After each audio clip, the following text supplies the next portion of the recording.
Audu Auma. Audu Auma. Ketipa Heru. Ketipa Heru. The translation is thus.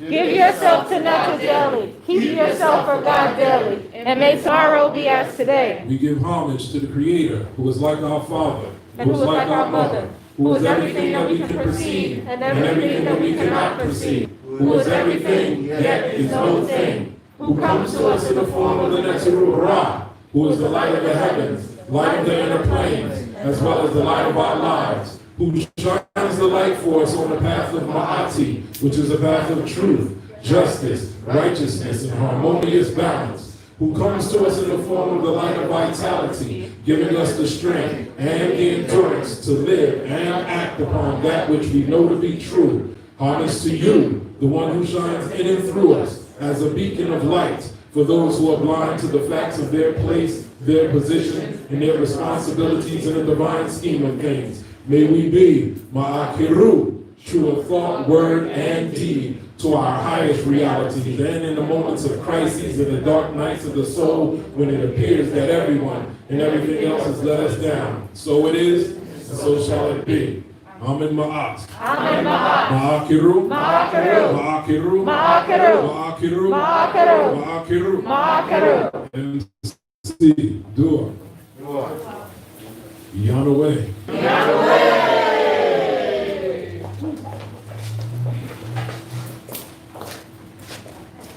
All right, so we're finally back off the couch.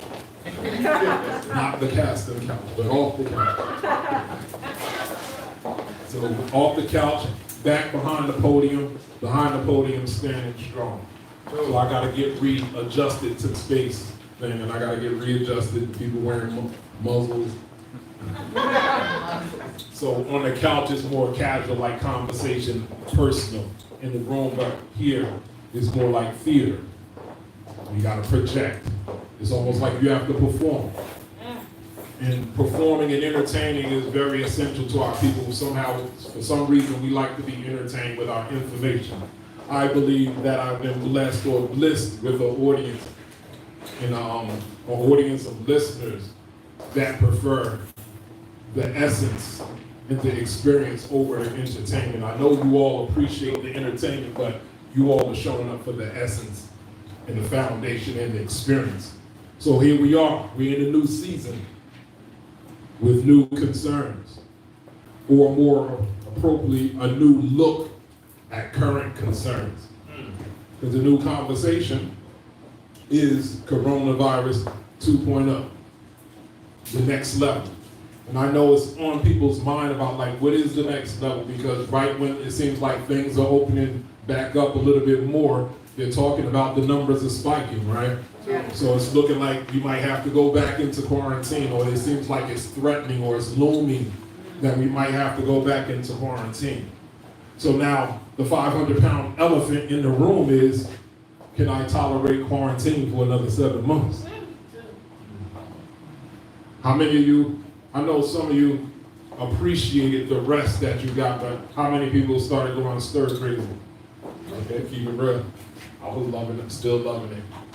But the question is, can we afford another 7-month quarantine? Can the country afford another 7 months of quarantine?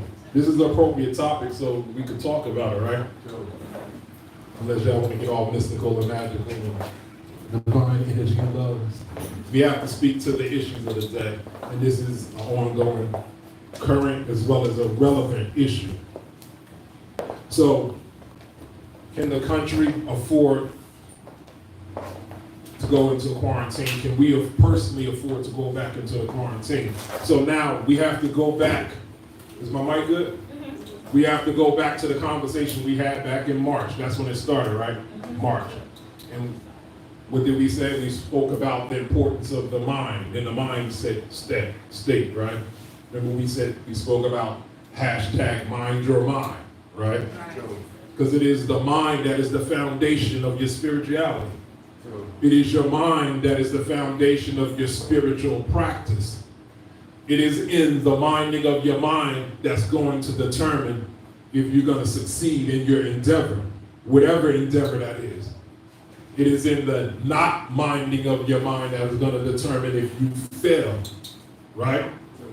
So let me first, before we go into the lesson, let me first celebrate and congratulate all the spiritual warriors in the room that fought to be here. Give yourselves. And y'all quiet. Just so y'all know online, it's a packed room. It's a packed room according to the new standards of the room. It's so loud, people. It's so loud. No empty seats. No half empty rooms. So we're celebrating the spiritual warriors that decided to show up. Some of you were very upset when we couldn't have communion in person the first time.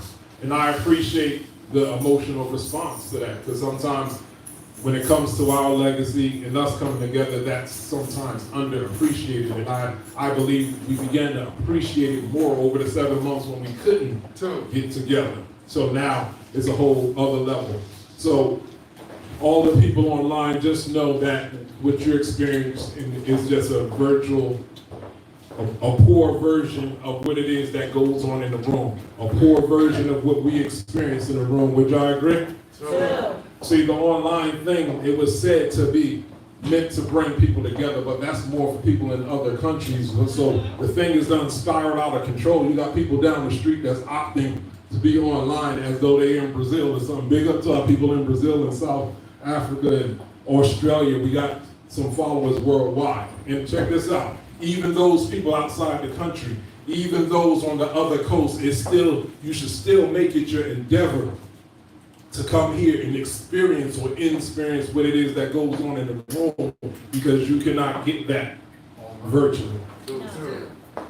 So I know people are like, but Naswt, did you get the memo? It's a virus going on. I thought we got a social distance and stuff. I know, let's talk about it. Some people have different comfort levels about this whole thing, right? We're finding out where we all stand with our mindset, with our belief, with our confidence, because there's belief and there's confidence and there's knowing. Those of us that know about our connection with the source, nowadays we're getting ostracized and being reckless, right? So I understand and I respect that people have different comfort levels.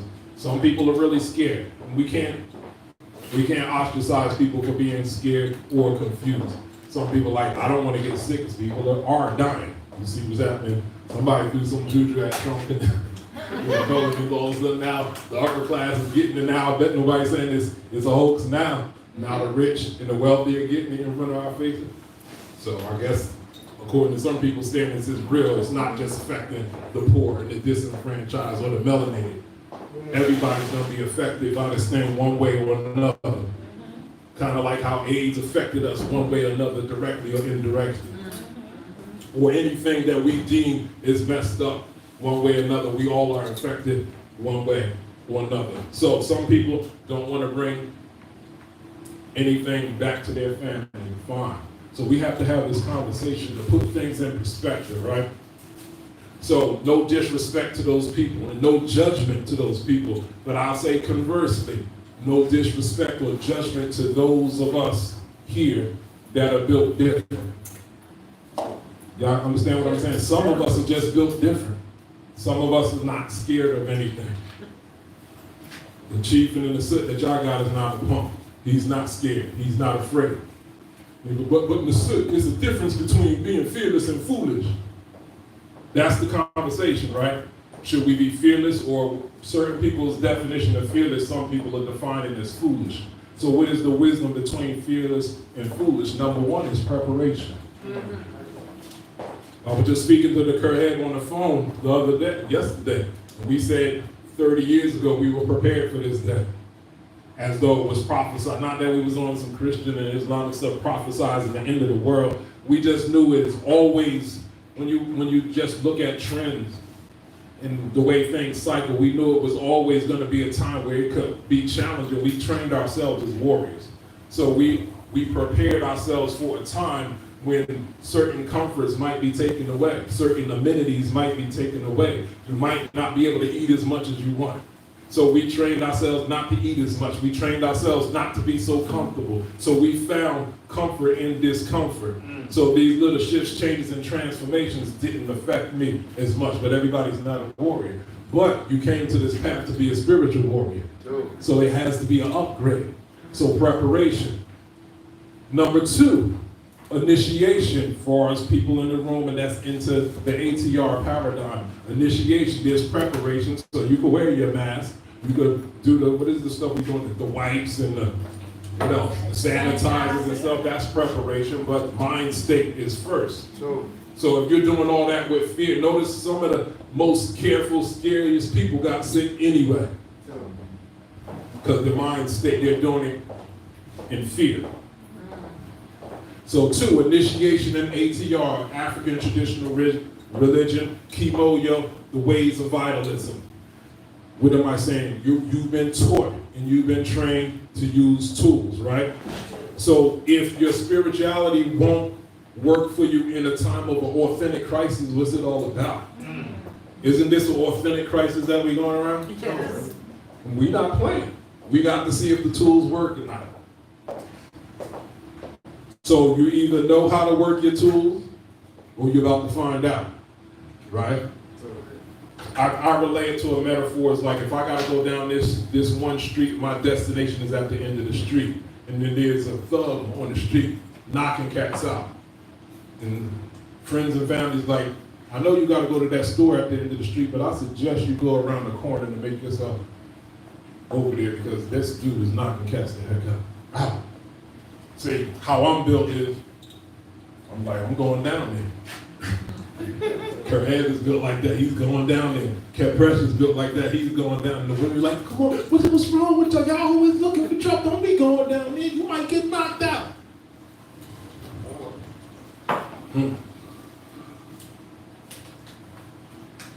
He knocked out my cousin. He knocked out my cousin's girlfriend. I know 5 people that he knocked out. But certain of us are built different. Certain of us are trained. Certain of us are confident in our training. You be like, thank you for telling me about the dude. I know, obviously, he knocks people out. But I'm trained to handle spontaneous things in life. Isn't that what your spirituality is supposed to be for? Like, before the quarantine, before the coronavirus, you were supposed to be training for this day. So this day has come and it's unrehearsed, so are you prepared or not? So it doesn't mean you're gonna win, but it doesn't mean you're gonna lose. People's mind states are walking around like they're definitely gonna lose if they get addressed with this thing that they're concerned with. So I walk down the street, Kheper walks down the street, it is what it is. If he's like, but hey, I'm trained too. And how dare you question my training? Why do you think this cat could beat me? Did you see him knock? Did you see the cats that I knocked out? So in our tradition, ATR Kemmunion, we are taught to face our fears. The rest of the world is running. They've embodied fear as the new demon. It ain't the devil no more. It's fear. It's this virus. No devil, no spirits, no demons. This invisible virus that everybody's concerned with. So fear, our tradition as spiritual warriors is to face your fear, conquer your fear, or at least subdue your fear. How many people have seen a movie called Doom? Or heard of Frank Herbert's Doom? 1 person, 2 person, 3 person? 8. Y'all should watch the remake. It came out about, I guess, 10 years ago. They're about to make another remake. See no originality, like you remaking a movie 3 times. But there was, I suggest you watch it because it's a movie about leadership.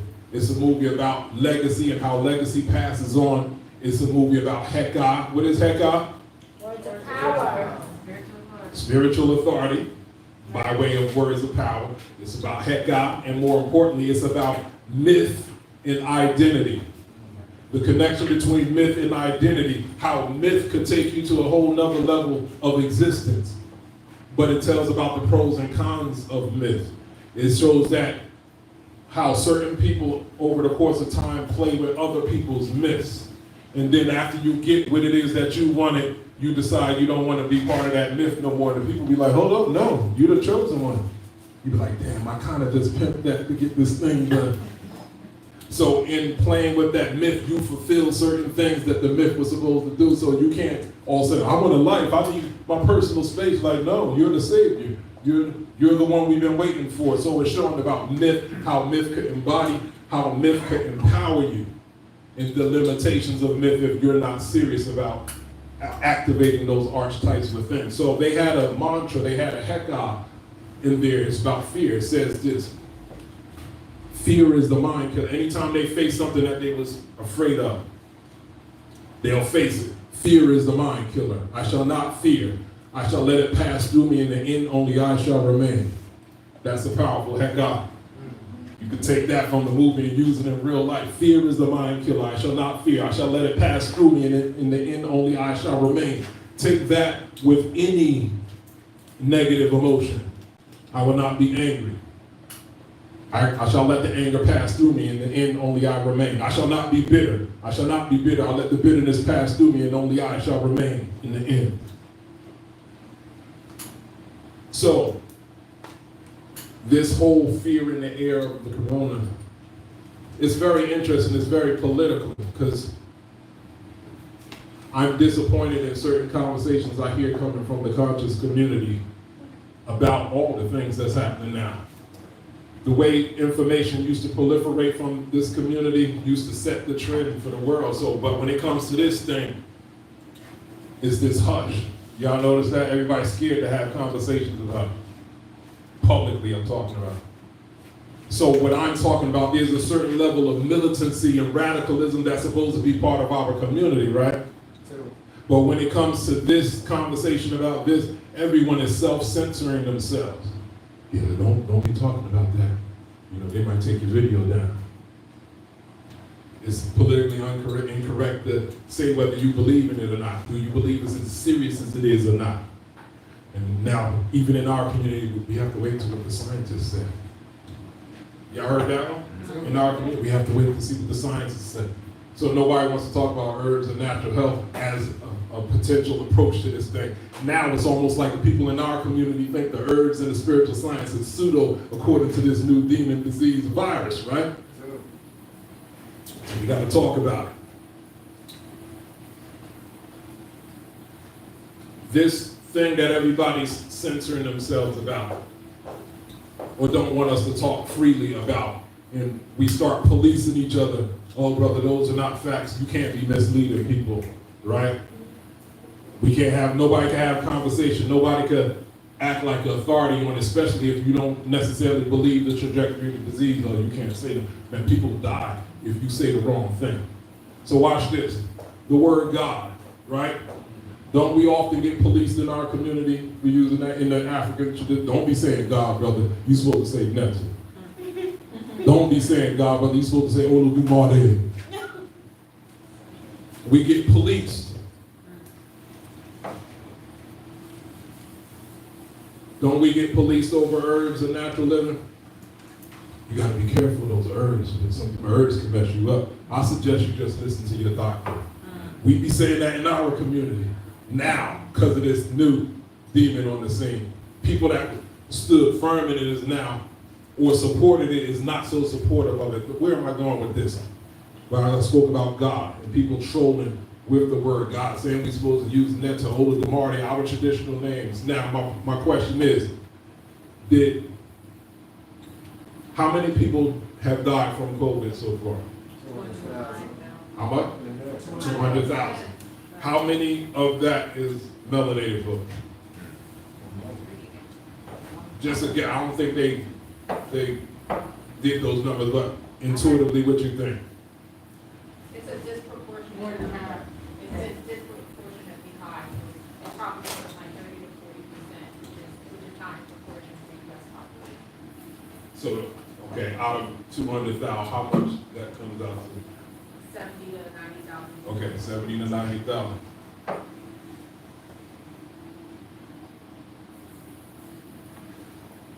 Do you believe, according to your research, that at least that many of our people died because we used to call them Oludumare and Netta at one point? the point I'm saying. That many of us died over religion.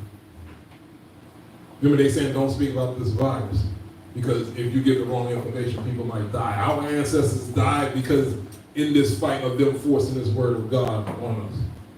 So people died over this word God. That's all I'm saying. It's the same level of conversation. How many people in our community have died because people told them not to take the herbs, that they should just listen to the doctor, as though there was no such thing as certified naturopathic doctors and certified herbalists to get a second opinion.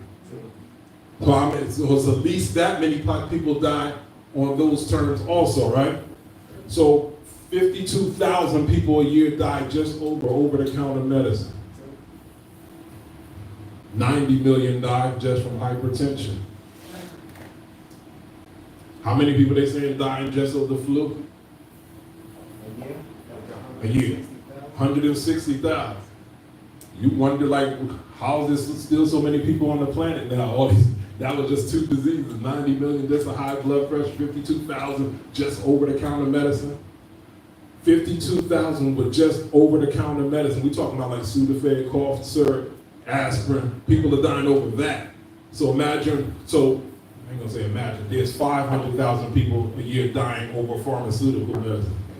So 500,000 plus the 52,000 plus the 90 mil, like where's all these people at on the planet? And remember, watch this, those numbers that I quoted were 30 years ago.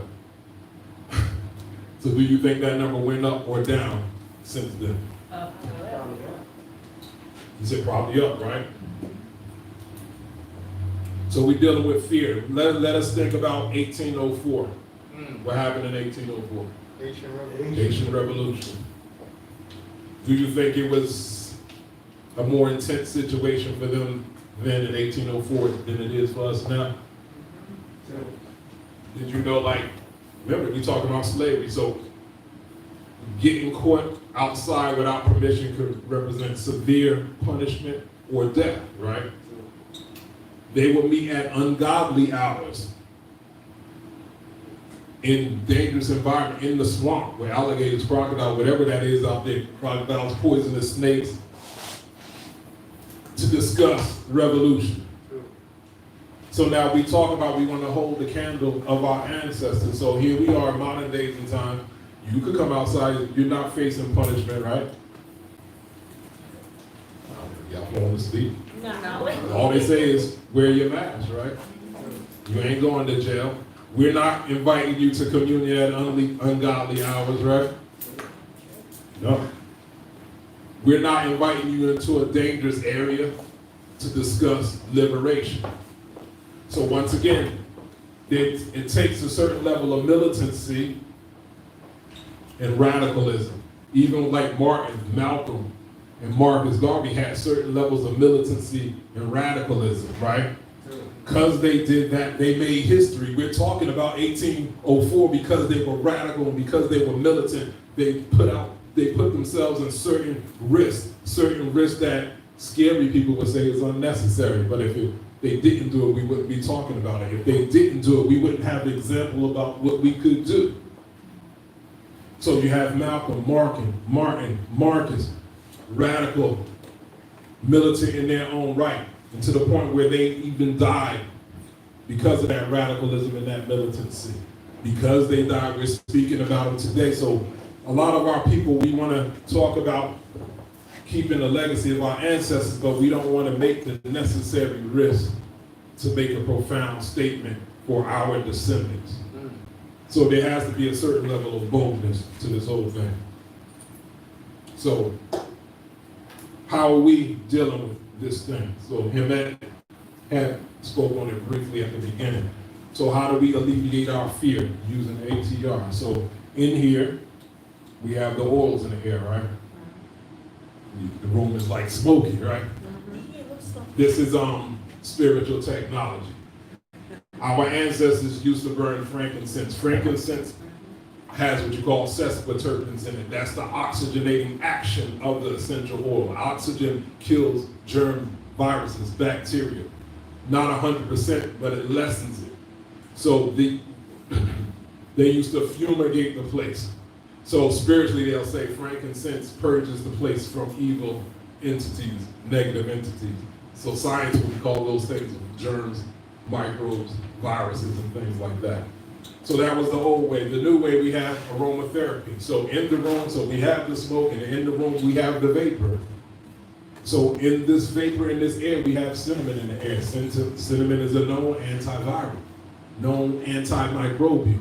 We have frankincense in there. We just spoke about that. We have lemon. Lemon alkalizes. Lemon is a known antiviral. So what's happening in the room? So as you come into this room, you're inhaling a therapeutic air. So now we're not talking about belief. Remember, essential oils are the regenerating, oxygenating, and immune stimulating qualities of the plant. I repeat, it is the regenerating, oxygenating, and immune stimulating qualities of the plant. So this thing is in the air. So what does that do? How does that affect you? The essential oils affects the amygdala. That's the emotional part of your brain. So understand that stress is 80% of any disease. I repeat, stress is 80% of any disease. So they give these things names like AIDS, coronaviruses. So you go to the doctor and they tell you that name is like a spirit. So it affects your neurology. So you start embodying fear. So your immune system is compromised once you fear just the name of the disease. So your immune system is compromised. So now we're inhaling therapeutic air, so it causes our amygdala to relax. So now we don't have a stress response. So now, because of that, there's no inflammation in the body. Because of that, we're inhaling an antivirals, antimicrobial, increased oxygen. What happens in the body after that? So the increased oxygen, the microbials, remember our mind is not getting in the way because we're relaxed. There's no stress response. The mind is not getting away, the body is relaxed, so now you experience the full impact of the therapy of the oils. So the oils is killing the microbes, or I'll say lessening the microbes and the virus. It's neutralizing and deactivating virus, because they say virus is not living or dead. The essential oils deactivates the virus. So now when you breathe out, they talk about these globules, right? We're talking about the corona is on these globules that you breathe out, and these aerosols that you breathe out, so fine.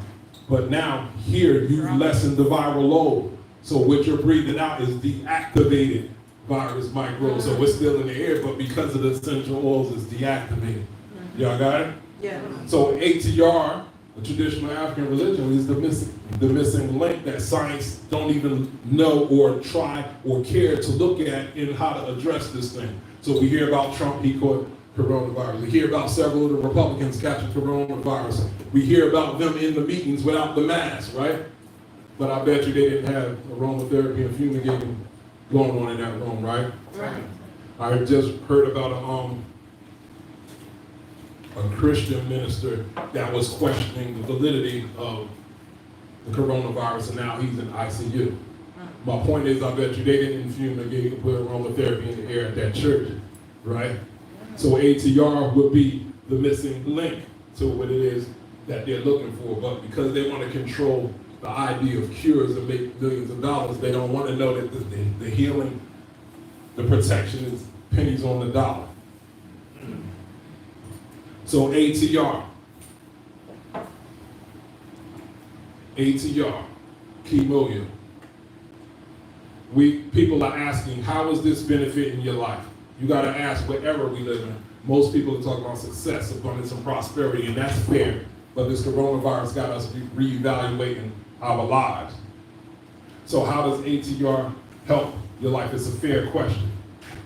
ATR is nature-based religion, right?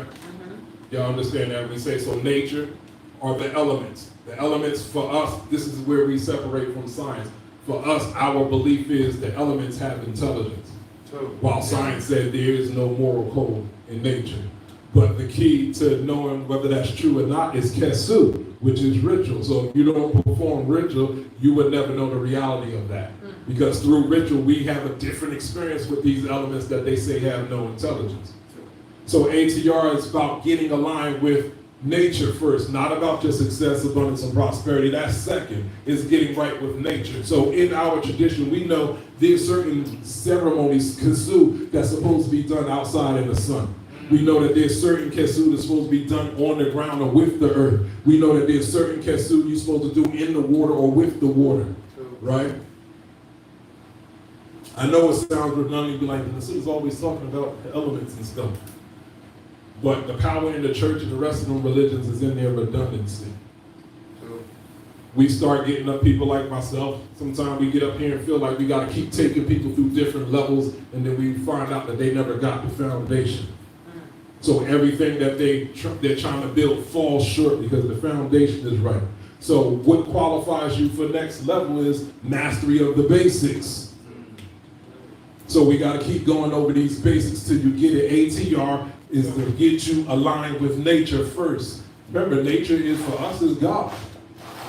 Other people find their God in holy books, the Quran, the Bible. Our deity is in nature. It interfaces us with us through nature first, not through books. Got it? So, they told us at the beginning of this coronavirus, stay inside. Isn't the sun the primary source of energy for this planet? Yes. Do y'all know or feel or experience that the sun has beneficial effects upon your well-being? Oh, yes. Isn't the air necessary for you? Have you experienced outside air is beneficial upon your well-being? Yes. What about minerals in your food, real food, beneficial to your well-being? Proper water, beneficial to your well-being. So they told us to stay inside because these mysterious globules in the air. Droplets, yeah, droplets. You might walk into a cloud in it, so stay away from outside. And hold up. We came back here today, y'all talking about how good y'all feel about being in the energy and the drum. So stimulation from each other is just as necessary as the sun and things like that. But they said stay away from each other. And if you're gonna come around, stay 6 feet away from each other. And not just 6 feet away, put a muzzle on your face. And put on gloves and don't touch. So we're starved. We're deprived of all types of energy, right? So they said stay out in the sun. Stay away from people. So that's a lack of stimulation. That means your frequency is going to go down. Not coming amongst, not interchanging energy with people, your frequency is going to go down. You're going to go buy all your water from the store in plastic bottles, low frequency, energy going to go down. Buy frozen foods and canned foods because on some end of the world, so stockpile in your house. No frequency in those foods. Canned foods, frozen foods have no frequency. So you done compromised. So remember at the beginning of this, they said I remember they were saying about 30 million people was gonna die from this. They was comparing it to that Spanish flu thing, right? So the math ain't working out. So now they're attaching corona to other diseases, kind of like how they did with AIDS. Oh, you don't die from AIDS, you die from pneumonia. So now you don't die from coronavirus, you die because of the underlying condition, right? But 90 million people is already dying from those underlying conditions like high blood pressure. So, watch this. What they told us to do made us qualify for those underlying conditions. By staying in the house, qualified us for the underlying conditions. So, what's that hormone they say we're supposed to get from being out in the sun? Vitamin D. Vitamin D3. Y'all know we have cholesterol in our blood, right? Yes. What happens to cholesterol when you go out in the sun? Say that again. Anybody else want to build off of that? We get activated. Gets activated. When you go out and get your proper sun.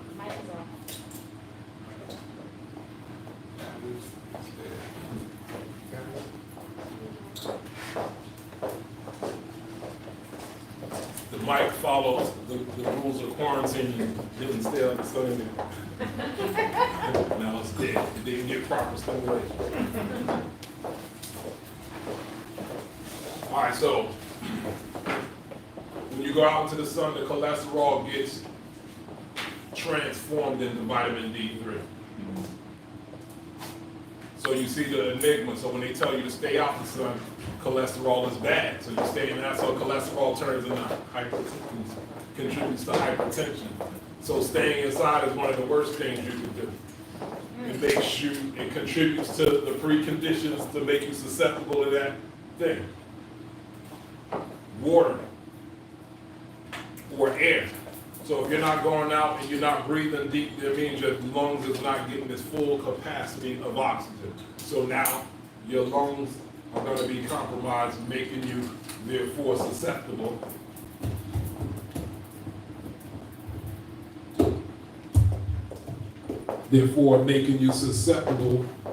to this thing.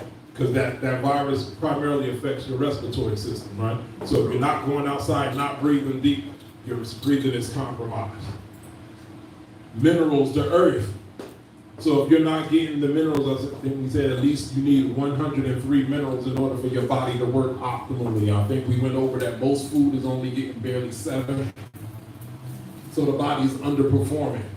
So if you don't get special minerals like selenium, for us as melanated folks, selenium and chromium, you're not going to be able to process insulin properly. So therefore making you qualified to be pre-diabetic, another precondition. So are they doing it on purpose? Who knows these things? But I'm just saying that's what's going on. So ATR keeps us aligned with, now y'all see the importance of those elements, that we take those things for granted. How many of y'all was maximizing off of that this whole time? Especially, it happened in the right season, spring and summer. How many was maximizing their time in the sun? Just 2 people. I thought y'all looked lighter. The homeless people didn't get sick. The homeless people didn't get sick? I don't know homeless people, so I can't verify that. A lot of homeless people didn't, where I work at. They were thriving, and none of them went to the hospital. That's interesting, because they out in the nature. So ATR, Kemmunion, keeps you aligned with nature. Nature is the real world, not this thing that we live in. We're living in the fake world, governed by some human, or some mankind, some kind of man. So we can ask, well, what's the benefits of those elements? How can that help my life? Because it sounds abstract. We broke down on the health level. But remember, ATR, through Kesu, through ritual, you build an authentic relationship with these, not elements, it becomes intelligences at that point. So you have an authentic relationship with the intelligences that govern this existence. So how does that benefit you if you have an authentic relationship? It benefits you like in times of national crisis, when they talk about a hurricane is coming and everybody need to get out of town. One of the ways that could benefit you, if you have an authentic relationship, you'd be like, I got nowhere to go. I can't leave town. So what do? So ATR comes in, you go to that altar, or you go to the altar, put that libation out there, go on your front step, point to the sky, say your hekau, touch the ground, say your hekau, and be at peace with it. And then what tends to happen, what's been known to happen for certain people, the hurricane comes through, this house is gone, this house is gone, that house is gone. You go outside, you're like, damn, my house is the only one around. That could be a potential result of an authentic relationship with the elements. So now, that's what I'm saying, like, how do you know? If you don't use your tools, how do you know you have that authentic? People say they have an authentic relationship, but there comes a time, and we're living in a time where it's time to demonstrate your authentic connection with those spirits, right? Or else you're just talking platitudes, you're just spouting philosophy. So, being aligned with the nature through acknowledging the seasons.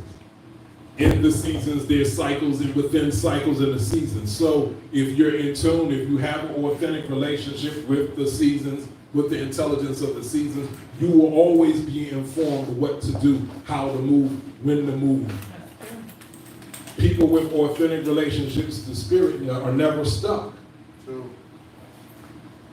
So let's bring it home to 2020. You had asked the question, what was supposed to be the vision of 2020? Remember, we said 2020 represents vision. Some say perfect vision. It doesn't represent perfect vision. It just means vision without the need for aids. So there was no, let me take it back, to 2020 vision without the need for aid. So now nobody has to break down racism to you no more. It's in your face, right? Watch that debate the other night, right? It's in your face. Nobody has to break down conspiracy no more. A lot of the stuff you heard about is bland. There's no need to be secret no more. It's just out in the open. This world that we're living now is very polarized. It's like him over there and we over here. You about that, we ain't about that over here. Very polarized. Nobody got to break down no intricacy. We're not going to lose no more time, no more decades to see the evil that's right in front of our eyes now.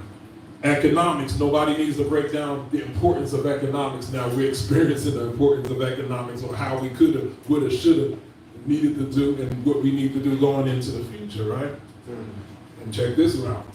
Nobody needs to tell you who you are and your capabilities no more. It's supposed to be clear now.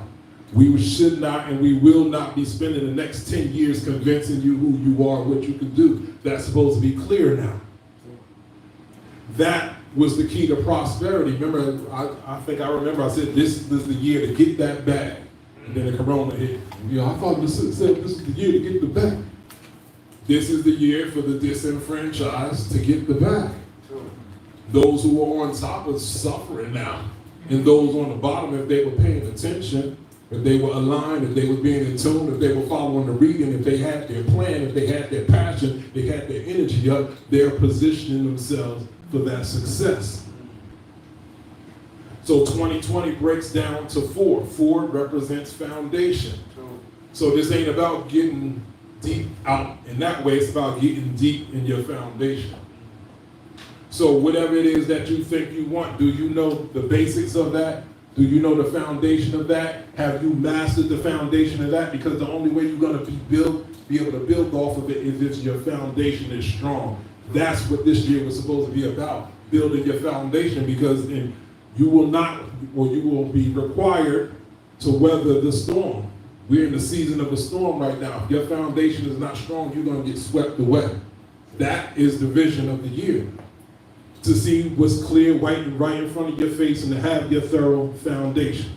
2020, 2 eyes. 2 eyes we're familiar with in the Kemetic legacy. They're known as the Murti, the 2 eyes of Heru. Murti, Heru, Murti, the 2 eyes of Heru. So Heru, did y'all know Heru was the deity of the year for us? Do y'all remember? All right. So Heru was the deity of the year for us. So what are the attributes of the falcon? The falcon is the hunter. The falcon is ruthless. So you have to have clear vision. Are you on the hunt? Do you know what's your next level? Are you ruthless with your focus? Or are you going to play around and keep getting distracted with what's going on with the world or with other people? Or are you just ruthlessly focused? Like, I got my eye on it, I got to follow through. So Heru, for this year, the energy of this year is about vision. It's about accuracy and swiftness. So we have a habit of a people of hovering over our dreams and hovering over events of the world, and we see things, we be making connections. So we have a fair vision, but are you swift with acting upon the vision? So what we were supposed to do this year was about having vision, having accuracy about how you're going to execute it, and then do the thing. And that's still the vision for the year. So get your foundation, be prepared to weather the storm. Are your eyes clear? Is your health clear? Is your energy up? And are you ready to be swift on getting what you're due? So I'll leave it on that note. So understand if you got something good out of the lesson, I give credit to my ancestors and the deities that exist within me. And if I somehow offended or I got something wrong, I take credit from my own ego, because sometimes that happens in this world because we all are sentient beings in this world. So on that note, all the people online, I'm the Kemmunion, Naswt, Biti, Sankhu, Kheper, chief and head priest of the Temple of Anu. Everybody stand. Let's close out. Left foot forward.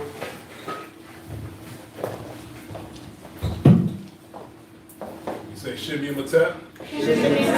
Brothers right over left, sisters left over right.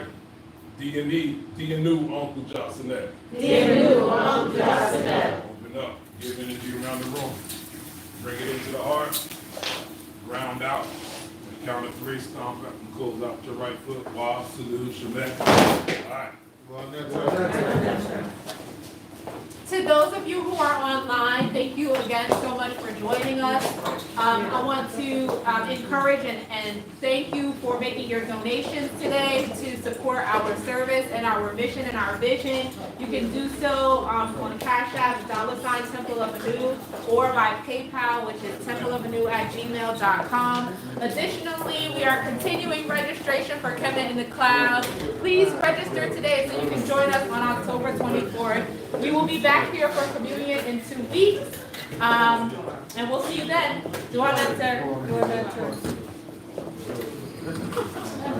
It's smoking now, wasn't it?